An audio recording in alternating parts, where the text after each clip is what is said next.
Good morning বন্ধুরা। দেখো আজও মর্নিং ওয়াক থেকেই ভিডিওটা শুরু করছি। তো আজও এসেছি সেই একটা জায়গায় যেটাকে আমি মিনি জঙ্গল বলেছিলাম, যেগুলো আমার আগের ভিডিওতে দেখিয়েছিলাম তোমাদের কিছুটা অংশ। তো আজও আর একটা অংশ দেখাবো।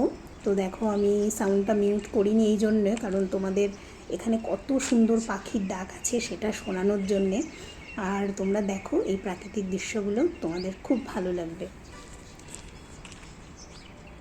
তো বন্ধুরা এখন মর্নিং ওয়াকে আসি, আর এই সুন্দর সুন্দর গুজরাটের কিছু কিছু জায়গা, যে জায়গাগুলোতে আমরা আসি সেই জায়গাগুলো তোমাদের তুলে ধরার চেষ্টা করি। এখানে এরকম অনেক ছোট ছোট পার্ক আছে যেগুলো খুবই সুন্দর। তার মধ্যে এটা বড় একটা ইনস্টিটিউট যেখানে কিছু সময়ের জন্য ঢুকতে দেয়া হয়। তো দেখো কি সুন্দর গাছে, মানে একদম গাছপালা ভর্তি, মানে এত সুন্দর সুন্দর ফুল আর এত ভালো একটা পরিবেশ। সকাল সকাল এখানে আসলে না মনটা একদম ভালো হয়ে যাবে। এই যে কিছু কিছু মানুষজন দেখছো না, সব কিন্তু মর্নিং ওয়াকের জন্য এখানে এসেছে। আবার একটা টাইমের মধ্যে সবাই বেরিয়েও যাবে। তো আমরাও এখন মাঝে মধ্যে এই জায়গাটায় আসার চেষ্টা করি, খুবই ভালো লাগে বন্ধুরা।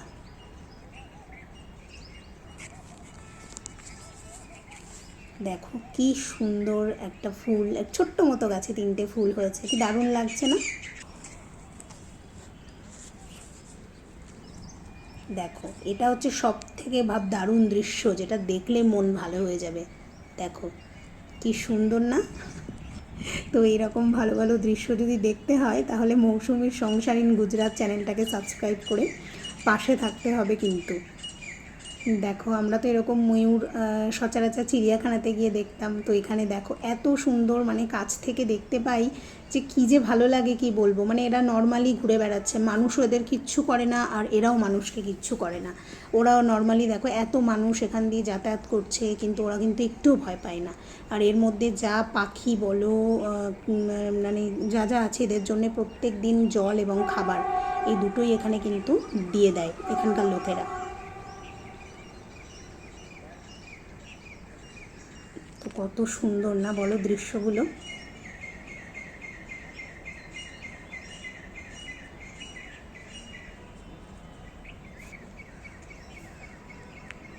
তো এই জন্যেই আমি সাউন্ডটাকে মিউট করিনি বন্ধুরা। তো তোমাদের দেখে কেমন লাগছে অবশ্যই কিন্তু আমাকে কমেন্ট করে জানাবে। দেখো ময়ূরটা আঁচ করে ফেলেছে যে আমি এখানে দাঁড়িয়ে দাঁড়িয়ে ভিডিও করছি। ও এতক্ষণে খাচ্ছিল, এবারও পালিয়ে যাওয়ার চিন্তা করছে। আমার হাজব্যান্ড পাশ থেকে আমাকে বলছিল যে কেন বিব্রত করছো, আমাকে ইশারা করে দেখাচ্ছিল।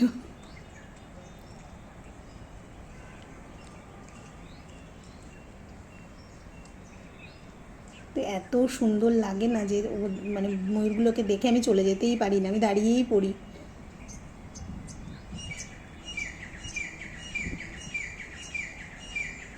দেখো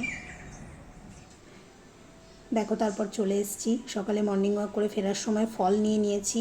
তো এই যে ফলের মধ্যে নিয়েছি কালো আঙুর। বন্ধুরা এখানে ফলটা কিন্তু খুব ভালো পাওয়া যায়, আর এই ফলটার কী নাম আমি জানি না, কি এর এখানে অনেকে খরবুজ বলে। এটা না পুরো গরমকালে প্রচুর পরিমাণে এখানকার মানুষ খায়, এখন থেকেই ওঠা শুরু হয়ে গেছে। প্রচুর পরিমাণে কিন্তু জল এই ফলটার মধ্যে, আর মিষ্টিও আছে, খুব ভালো লাগে খেতে। আর এই যে নিয়েছি পেয়ারা। পেয়ারা এখানে সব সিজনে ভালো পাওয়া যায় না, এই 1 মাস এই সিজনটাতে পেয়ারাটা খুব ভালো পাওয়া যায়। আর পেঁপে, পাকা পেঁপে এক ক্লাস পাওয়া যায়, কাঁচা পেঁপে তুমি খুঁজে পাবে না। এই হচ্ছে এখানকার হচ্ছে নমুনা। তো এই যে আজকের ফল নিয়ে আসা হয়েছে। যেহেতু মেয়ের স্কুলে ফ্রুট ব্রেক আছে, প্রতিদিনই কিছু না কিছু ফল ওকে দিতে হয়, তো সেই জন্যে ফলটা এনে রাখতেই হয় ঘরে। তারপর দেখিয়ে দিলাম ঘর মোটামুটি গুছিয়ে ফেলেছি, পরিষ্কার করেই ফেলেছি। শুধু মোছার কাজটা বাকি আছে, যেটা স্নানের আগেই আমি করে থাকি। আর মোটামুটি সবই গুছিয়ে নিয়েছি। হাজব্যান্ড বেরোয়, মেয়ে বেরোয়, মানে যা তা অবস্থা হয়ে থাকে ঘরের বন্ধুরা, সেই জন্য পুরোটা ভিডিও করি না সকাল থেকে। হ্যালো বন্ধুরা, দেখো বসে পড়েছি খেতে। এবার ব্রেকফাস্টটা সেরে নিই। তো এই যে রেডি করে নিয়েছি, আজকে যেটা বানিয়েছিলাম এটা হাজব্যান্ডকেও দিয়েছি।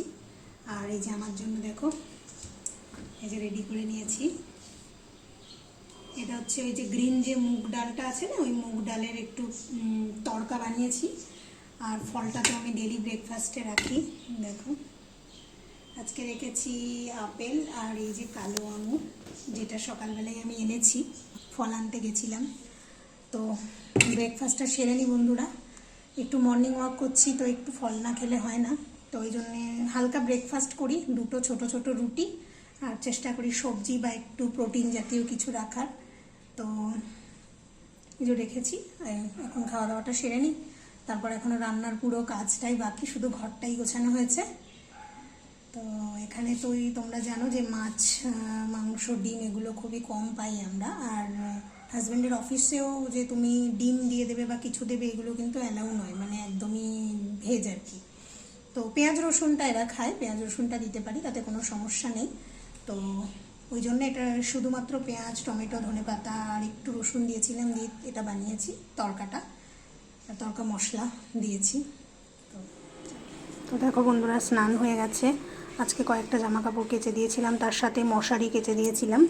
তো হেভি রৌদ্র আসে, একটু লেটে আসে কিন্তু শুকিয়ে যাবে। আর এই যে এটা হচ্ছে আমার বেডরুমের সাথে ব্যালকনি, এখানে একটা দোলনা আছে। তো দেখো ফাইনালির খাবারগুলো দেখিয়ে দিই। এই যে ভাত, আর এটাতে আছে শুক্তো, কিছু জিনিস পাওয়া গেছে, কিছু পাওয়া যায়নি, তো সেটাই মিলিয়ে করলাম আর কি, একটু করেছি। আর করেছি কচু দিয়ে মাছের ঝোল, কচুটাও পাওয়া যায় না, হঠাৎ পাওয়া গেছে। তো আমাদের ওখানকার মতো অত ভালো না হলেও মোটামুটি আর কি, তো সেটা দিয়ে একটু মাছের ঝোল বানিয়েছি আর কি। তো এই ছিল আজকে রান্না। তো বন্ধুরা দেখো, স্নান হয়ে গেছে, সব কাজ কমপ্লিট, রান্না কমপ্লিট। তো বসে আছি। আজকে মনটা একটু খারাপ, কারণ আছে আমার পিসির মেয়ের বিয়ে। তো বোনের বিয়ে বলতে পারো, সব কোলে এসেছে, শুধু আমি ছাড়া। সবাই এনজয় করছে, ছবি শেয়ার করছে। তো সেই নিয়ে একটু ভাবলে খারাপ লাগছে। তো কী হয় বলো তো, যারা আমরা বাইরে থাকি তারা সব অকেশন অ্যাটেন্ড করতে পারি না, যেহেতু আমি জয়েন্ট ফ্যামিলির মেয়ে, মানে আমার বাপের বাড়ির জয়েন্ট ফ্যামিলি। তো সেক্ষেত্রে অনেক অনুষ্ঠান হয়ে যায়, সেখানে যাওয়া সম্ভব হয় না। তো একটু খারাপ লাগা তো থাকেই আর কি। সকাল থেকে মনটা একটু খারাপ ছিল, তো মর্নিং ওয়াকে গিয়ে ভালো হয়ে গেছে, সেটা তো তোমরা দেখেইছো ভিডিওতে। তো এই ছিল আজকের সারাদিনের অ্যাক্টিভিটি, যেটুকু পারলাম তোমাদের সামনে তুলে ধরার চেষ্টা করলাম। তো সকলে সুস্থ থেকো, ভালো থেকো, আর ভিডিওটা শেয়ার করো, লাইক কমেন্ট করতে যেন ভুলো না। তো আজ এই পর্যন্তই রাখছি বন্ধুরা, টাটা।